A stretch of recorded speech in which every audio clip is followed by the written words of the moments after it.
Komunitas Mata Hati menggelar pertunjukan seni wayang bergaya kontemporer di Surabaya, Sabtu malam, 9 Desember 2023, pada rangkaian Hari Disabilitas Internasional yang diperingati tiap 3 Desember.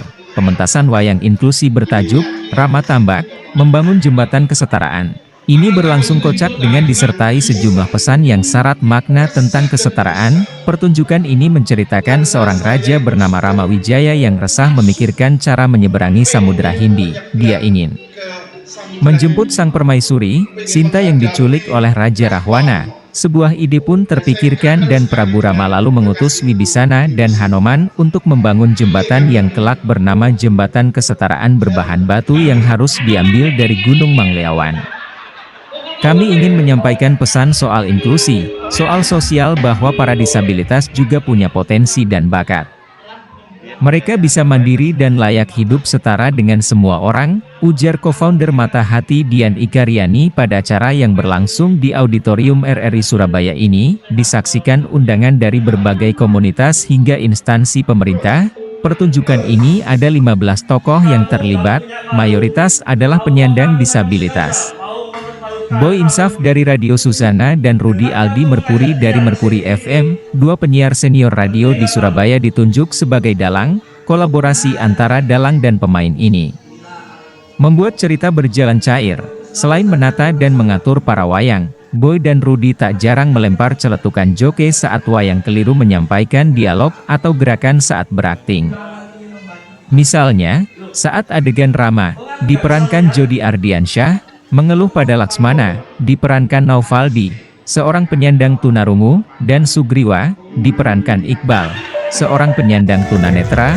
Rama dan Laksmana yang menjelaskan soal Sinta lewat bahasa isyarat lantas ditanggapi Sugriwa yang justru bercerita soal Anoman. Adegan yang tak direncanakan tersebut lantas disambar Boy Insaf lewat celetukan. Apa sih mas? Itu ceritanya tentang Rama yang ingin membangun jembatan ke Alka. Terus kalau aslinya kan menyelamatkan Dewi Sinta. Nah, Dewi Sintanya itu dianalogikan sebagai kesetaraan. Nah, itu nanti ya itu tadi sesuai yang ada rintangannya yang jembatannya dihancurkan. Untuk mencapai sesuatu ya pasti ada rintangan-rintangan yang kita tidak tahu apa di depannya. Nah, tinggal kita bagaimana bersikap untuk menghadapi itu. Mau yang disabilitas maupun yang non disabilitas pasti ada rintangannya. Itu aja sih. 4 bulan. Yang paling sulit ya antara kalau tunanetra ketemu dengan tuli ya kan, satu nggak bisa lihat, satu nggak bisa dengar. Kalau tuli kan pakai mulut ya bacanya ya, beberapa teman tuli kita kan bisa membaca mulut ya. Itu yang paling lucu dan seru sih, atau adegan berantem-beranteman tunanetra gitu kan, padahal sama-sama nggak bisa ngelihat. Kayak tadi kita tampilkan. Untuk pemilihan talentnya sendiri Mbak, ada sesuai bakat atau seperti apa Mbak untuk? Hobi sih, Hobi senang aja. aja. Terus kita punya satu visi dan misi ya, pengen menyampaikan pesan-pesan inklusi, pesan-pesan sosial tentang disabilitasan itu melalui bentukan lain. Apa sih?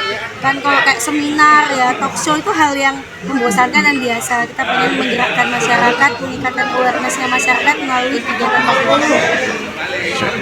Ini acara rutin 2 tahun sekali.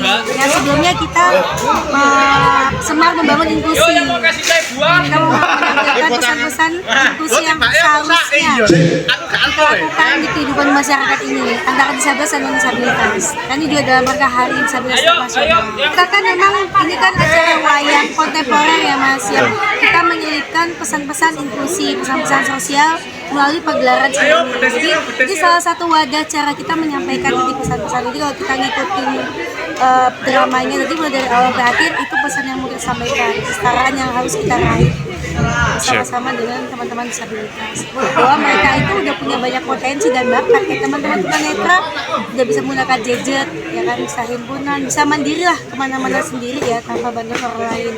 Dan teman-teman tunarungu juga sekarang kita sudah mengedukasi teman-teman supaya tetap adanya bahasa isyarat di setiap kegiatan-kegiatan. Tadi kita juga punya juru bahasa isyarat.